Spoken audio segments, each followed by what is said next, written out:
Ever wondered why you often feel trapped in your own thoughts and beliefs? Well, let me introduce you to the concept of self-limiting beliefs. These are the little gremlins of doubt that sit on your shoulder, whispering that you can't do this, or you'll never achieve that. They're the thoughts and attitudes that put a ceiling on your potential, confining you to a box that hinders your progress. Think about it like this: you're an eagle soaring high in the sky, but then you convince yourself that you're just a chicken, limited to scratching around in the dirt. That's a self-limiting belief. It's like putting a pair of blinkers on an eagle and telling it to act like a chicken. And here's the kicker: these beliefs are often not based on facts or reality, but on our own perceptions and fears. As much as they seem real, self-limiting beliefs are constructs of our mind that can be dismantled.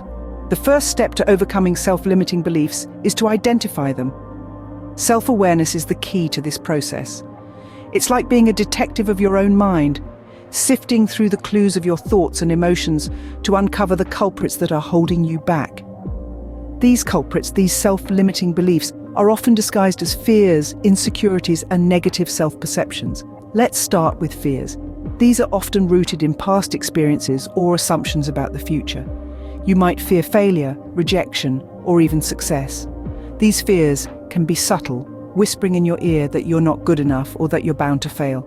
But remember, fear is just false evidence appearing real.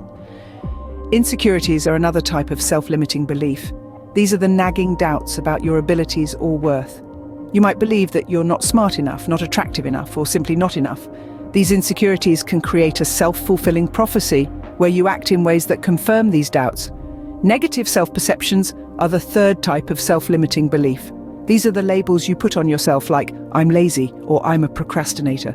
These labels can become self-defining, shaping your behavior and limiting your potential. Identifying these self-limiting beliefs is not about self-judgment or self-criticism. It's about self-discovery. It's about peeling back the layers of your psyche to reveal the beliefs that are holding you back.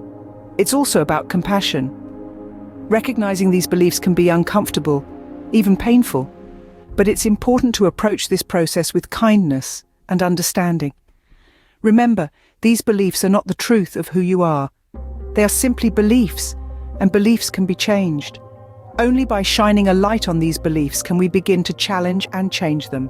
So grab your detective hat and your flashlight and let's start this journey of self-discovery together. Once we've identified these beliefs, it's time to challenge them. Now, imagine you're in a courtroom drama. Not just any courtroom drama, but one where you're the lawyer, the judge, and the jury. You're going to put these self-limiting beliefs on trial, and it's going to be the trial of the century. The first strategy in challenging these beliefs is to question their validity. That's right, you're going to cross-examine these beliefs like a seasoned lawyer. Belief: isn't it true that you've been limiting my potential? Isn't it true that you've been holding me back? Now remember, these beliefs are sneaky. They're going to try to wriggle out of your cross-examination, but you've got to be persistent. You've got to keep probing, keep questioning. Next, you're going to seek evidence. This is where you put on your detective hat. You're going to look for proof that these beliefs are false. You're going to gather evidence, build a case, and present it to the court. You'll find that most of these beliefs are like a house of cards. They crumble under scrutiny. Finally, you're going to reframe these negative thoughts. This is where you put on your judge's robe. You're going to pass judgment on these beliefs. You're going to say, "Belief, you've been found guilty of limiting my potential, of holding me back. I sentence you to be replaced with a positive, empowering belief." Then you're going to replace that negative belief with a positive one. It's like a courtroom drama, but it's not a drama, it's a comedy. Because when you look at these beliefs, when you really look at them, you'll see that they're absurd. They're not based on fact, they're not based on evidence, they're based on fear, and fear is a terrible lawyer. So put on your lawyer's suit, your detective's hat, and your judge's robe. Challenge these beliefs, question their validity, seek evidence, and reframe negative thoughts. Remember, questioning your beliefs doesn't make you weak, it makes you wise. After challenging these beliefs, we need to replace them with empowering ones. Now I know what you're thinking. That sounds as easy as swapping out my old comfy armchair for a cactus. But trust me, it's not as prickly as it seems. Let's start by harnessing the power of positive thinking. Now, this isn't about pretending that everything is sunshine and rainbows. It's about shifting our perspective to see opportunities where we once saw obstacles. It's like looking at a mountain and instead of saying, "I'll never climb that," you say, "I can't wait to enjoy the view from the top." Next up, affirmations. These are positive statements you repeat to yourself to reinforce your new empowering beliefs. Think of them as your personal cheerleaders, always ready to give you a pep talk. So instead of telling yourself, "I'm terrible at public speaking," your affirmation could be, "I'm getting better at public speaking every day." Then we have visualization. This is where you close your eyes and imagine yourself succeeding in whatever you're aiming for. It's like a mental rehearsal. If you can see it, you can achieve it. It's like daydreaming, but with a purpose and without that drool on your pillow. And finally, setting realistic goals. This isn't about shooting for the stars right away. It's about taking small, manageable steps that lead you to your ultimate goal. It's like eating an elephant. You wouldn't try to swallow it whole. You take it one bite at a time. Not that I'm suggesting you eat an elephant, just to clarify.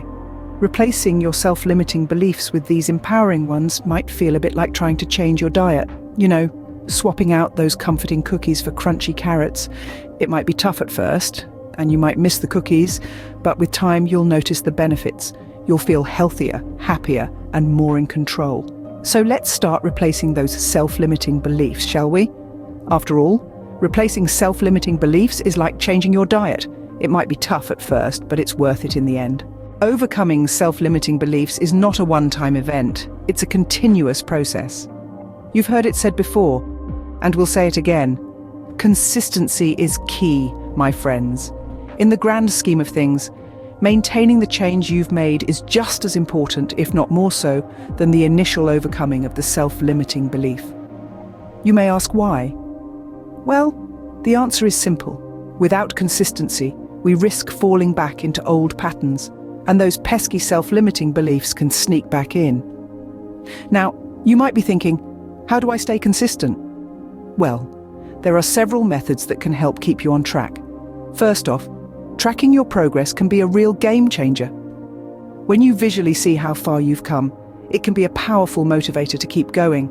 You can track your progress in a journal, a spreadsheet, or even on sticky notes, whatever works for you. Another method is seeking support. This can be from friends, family, a mentor, or even a life coach. Having someone to share your journey with can provide a sense of accountability, and it's always nice to have a cheerleader in your corner.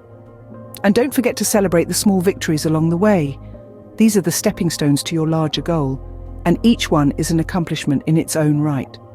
Maybe you managed to replace a self-limiting belief with a positive affirmation today, or you took a step towards a goal that your old belief would have prevented. That's worth celebrating. Remember, change is a process, not a destination. It's important to keep nurturing that mindset, watering it with positive thoughts and actions, just like you would a garden. And sometimes you might need to pull out a few weeds, but that's okay. It's all part of the journey. In conclusion, my friends, remember this. Just like maintaining a garden, nurturing your mind requires consistent care and attention. So keep tending to your mental garden and watch your self-belief bloom.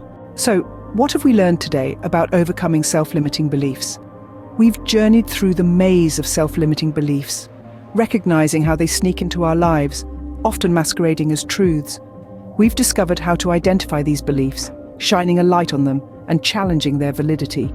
It's not always easy, but remember, courage is not the absence of fear. It's the determination to face it head on. We've also explored ways to replace these beliefs with empowering ones. It's like gardening, isn't it? Weeding out the negative and planting the positive. And just like a garden, it requires constant maintenance to ensure these new beliefs take root and flourish. Overcoming self-limiting beliefs is not a one-time event. It's a journey of self-discovery and growth, a continuous process of unlearning and relearning. And you're at the helm of this journey. Remember, you are not your beliefs. You have the power to change them, and in doing so, change your life.